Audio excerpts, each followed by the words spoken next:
Good morning friends, मैं ममता वाजपेयी। बहुत दिनों से कोई वीडियो नहीं डाल पाया। दरअसल यात्रा से जब से लौटी हूँ तो गार्डन पर इतना काम है कि काम ही ख़त्म नहीं हो रहा, और जो गार्डन उजड़ गया था, ख़राब हो गया था, उसे फिर से हरा भरा करने में बहुत सारी मेहनत लग गई। तो चलिए आज मैं आपको पूरा छत का टूर करा देती हूँ, कहाँ कहाँ क्या चल रहा है, और साथ में सोच रही हूँ पोइट्री भी सुना देती हूँ। आप देखिए बगीचे की हालत और सुनिए एक छोटी सी मेरी कविता या कि गीत।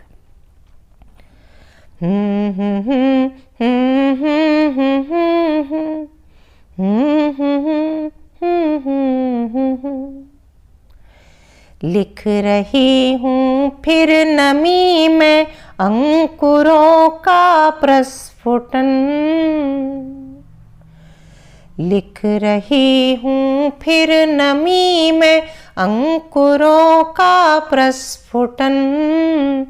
सूखते अंतस्मरी संवेदनाएं क्या लिखूं, सूखते अंतस्मरी संवेदनाएं क्या लिखूं।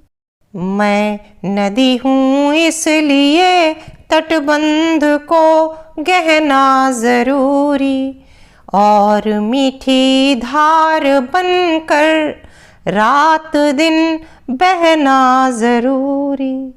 लिख रही पावन प्रणय गुंजित निनादित धड़कने, लिख रही पावन प्रणय गुंजित निनादित धड़कने। छूटते उद्गम बिलखती मेखलाएं क्या लिखूं, सूखते अंतस्मरी संवेदनाएं क्या लिखूं। और अगला बंद सुनिए कि कोख में रोपा हरापन, सांस में सावन उकेरा। जूझना दुश्वारियों से है यही प्रारब्ध मेरा। लिख रही बढ़ते कदम मंजिल उमगते हौसले, लिख रही बढ़ते कदम मंजिल उमगते हौसले। घाट के चर्चे तटों की वर्जनाएं क्या लिखूं, सूखते अंतस्मरी संवेदनाएं क्या लिखूं। तो बिजलियां बादल घटाएं, मैं सघन संवेदना हूँ। बंद पलकों में समाहित जिंदगी की कल्पना हूँ। लिख रही हूँ मौन भाषा, पढ़ सको तो बाँच लो। लिख रही हूँ मौन भाषा, पढ़ सको तो बाँच लो।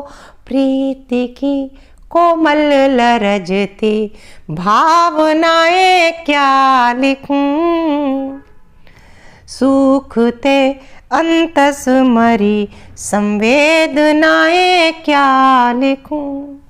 लिख रही हूँ फिर नमी में अंकुरों का प्रस्फुटन, सूखते अंतस्मरी संवेदनाएं क्या लिखूं।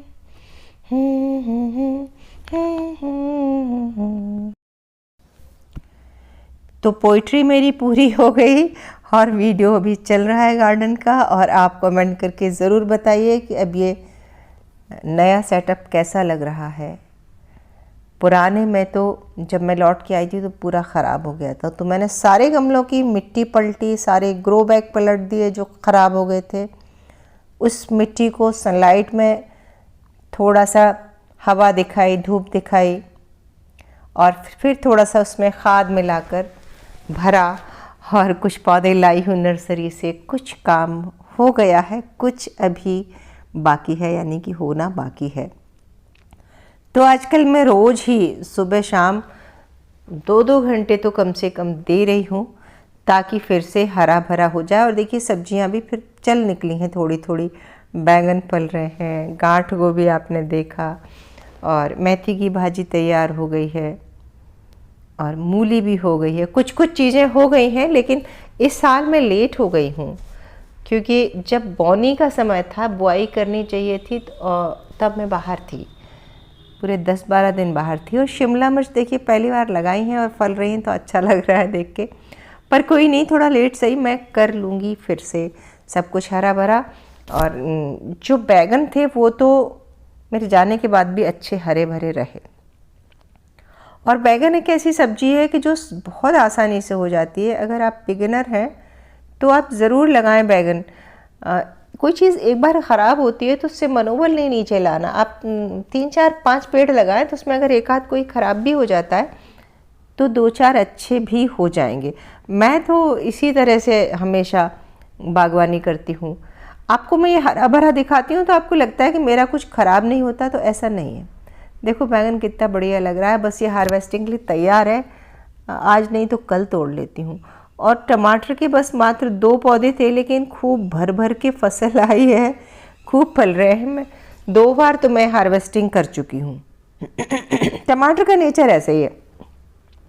इसके अलावा और मैंने 4-5 पौधे लगाए थे ग्रो बैग में, और वो नहीं हुए, उनमें लीफ कर्ल वायरस हो गया। और जब मैं लौट के आई तो पूरे वो बिल्कुल श्रिंक हो रहे थे पत्ते, तो मैंने उखाड़ा, फेंक दिया, ग्रो बैग खाली की, मिट्टी सुखा ली और दूसरे टमाटर लगा दिए हैं। और उम्मीद है कि अब दूसरे में ये रोग नहीं होगा।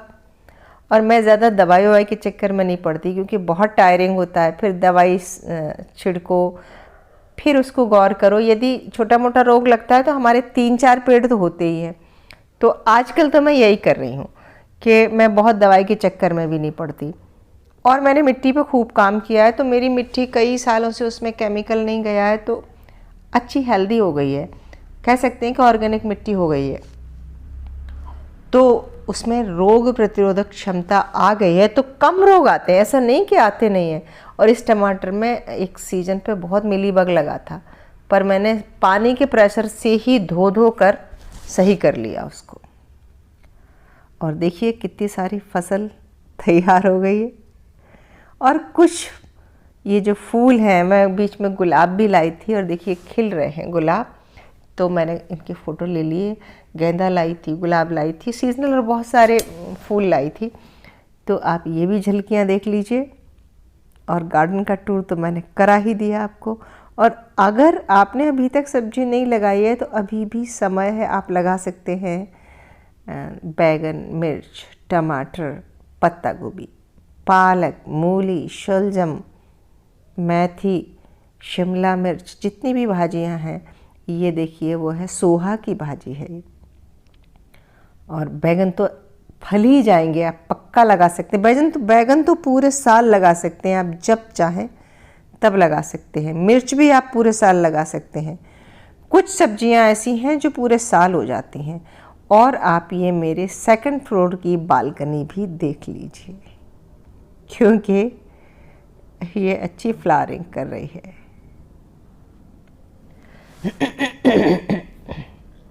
फायर बुश है इसका नाम। और ये मैं हर साल आपको दिखाती हूँ। पूरे साल तो हरी भरी रहती है, पर इसी सीज़न में ये आपकी दिसंबर जनवरी तक, बल्कि कुछ फ्लावरिंग फरवरी तक भी इसकी टिकती है। इसकी अच्छी बात यही है कि ये लंबे समय तक इसका फूल रहता है। तो ये ज़मीन में लगी है मेरी, और ये 2nd फ्लोर की बालकनी में हमने इसको मंडप जैसा बना रखा है, तो बहुत ही सुंदर लगती है। और वैसे आपने बहुत जगह देखी होगी, इसकी कोई विशेष केयर नहीं होती, बस एक बार लग जाए और ऐसी जगह हो जहाँ इसको फुल सनलाइट मिले। यदि धूप नहीं मिलेगी तो इसके फूल नहीं आएंगे भर भर के। जितनी धूप मिलेगी उतनी अच्छे इसमें फूल आएंगे। जो भी फूल वाले पौधे होते हैं उनका सीधा कनेक्शन सनलाइट से होता है। यदि आपका जो घर है वो उत्तर मुखी है, वेस्ट साइड में जहाँ धूप नहीं आती, तो आप कोई भी बेल चढ़ा दें घर पे वो हरी भरी तो रहेगी, लेकिन उसमें फ्लावरिंग नहीं होगी। ये एक फैक्ट है जो बहुत लोगों को पता नहीं होता। तो बस आज की वीडियो में इतना ही। कैसी लगी ये बेल, ये मेरी बालकनी और मेरी कविता, कमेंट करके ज़रूर बताइए। और जल्दी ही मिलते हैं फिर किसी वीडियो में। तब तक के लिए नमस्कार।